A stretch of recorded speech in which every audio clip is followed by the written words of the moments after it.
Assalamualaikum warahmatullahi wabarakatuh. Perkenalkan, nama saya Jahrani, NIM E 2019-1040. Saya dari Prodi Perbankan Syariah 1, Fakultas Ekonomi Bisnis Islam. Nah, baik, saya di sini akan menyimak tanggapan dari Bapak Dr. Abdul Wadud Nafis LCMI, yaitu tentang ekonomi tertutup dengan kebijakan pemerintah atau ekonomi 3 sektor.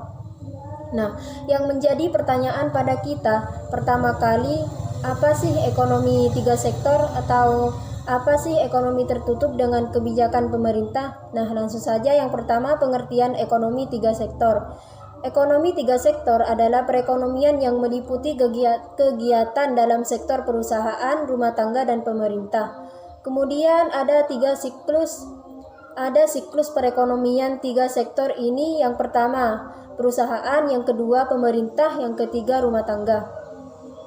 Perusahaan melakukan pengeluaran terhadap pemerintah, yaitu berupa pajak, sedangkan perusahaan melakukan pengeluaran kepada rumah tangga, yaitu berupa gaji, upah, sewa, bunga, dan laba.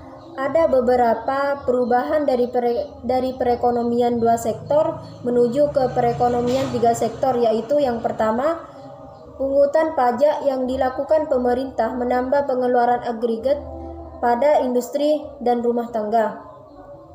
Yang kedua, pajak memungkinkan pemerintah melakukan pembelanjaan dan ini akan menaikkan pembelanjaan yang agregat.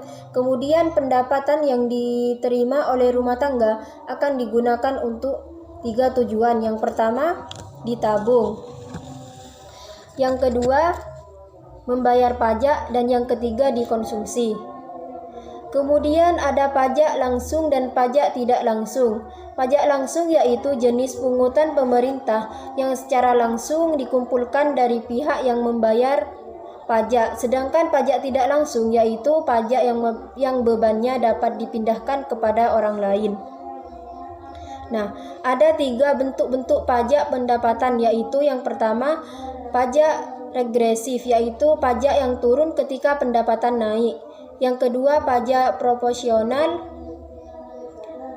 yaitu pajak yang tetap untuk berapapun tingkat pendapatan. Yang ketiga, pajak progresif, yaitu pajak yang naik ketika pendapatan naik. Kemudian, efek pajak terhadap konsumsi dan tabungan pajak akan menurunkan YD atau bisa disebut pendapatan disposable. Karena pendapatan disposable turun, maka konsumsi dan tabungan juga turun. Nah, cukup sekian dari saya. Terima kasih. Wassalamualaikum warahmatullahi wabarakatuh.